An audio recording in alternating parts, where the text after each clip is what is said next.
Okay, here's a common forward skating mistake. Some players, throughout the process of that full extension, instead of keeping that toe and knee pointing out to the side, they let it turn down. And it would look like this. As a result, that foot shoots up and back because you're not done pushing, and since you haven't maintained a perpendicular grip, that foot has nothing to grip against. That blade has nothing to grip against, so as a result, it shoots up and back, and we call it a high kicker. It looks like this. Very inefficient. Make sure as you skate forward, you don't let that toe shoot up. In fact, you maintain that toe knee out position all the time throughout the forward skating stride. Okay, I'm gonna have fun with this one. This is a very, very common forward skating mistake. It's incredibly comfortable for any player, whether you're a little guy just getting started or you're a professional player, to have a nice wide base. Well, there are times for that against the boards, when there's body, when you're down low, need a powerful position on your stick. But when you're skating, you can't maintain this position. You can't have a short little stride. You notice my feet aren't coming anywhere close together. There's a huge gap between my legs. So therefore, I'm not establishing a full range of motion thrust. It's just short little punches. And it's gonna take a lot of those to get to where I'm going. I'm gonna be exhausted.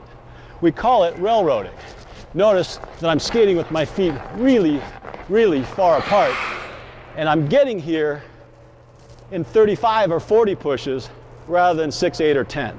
It's very, very inefficient, and it's a really bad habit to get into because it's going to train your body to get used to that wide base, and you're going to railroad skating backwards. You're going to railroad crossing over, and you're basically allowing your body to be comfortable with that real wide base. In hockey, in order to skate powerfully and efficiently, you need to establish a very long reaching range of motion with all of your strides. Another forward skating mistake, remember the V position. This toe knee out position needs to be maintained throughout the entire stride, so at the end of the stride, the toe and knee are out and not down.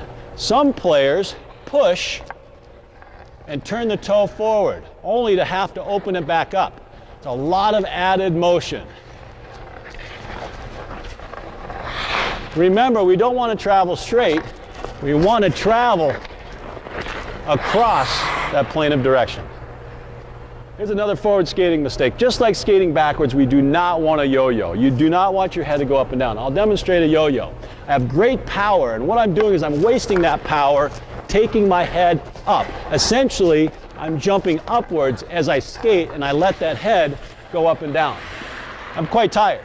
A lot of my energy is pushing up versus keeping that head down, staying compact, and having that energy not bring me up, but bring me forward. So now I push, and I push, and I push, and I push, and I push.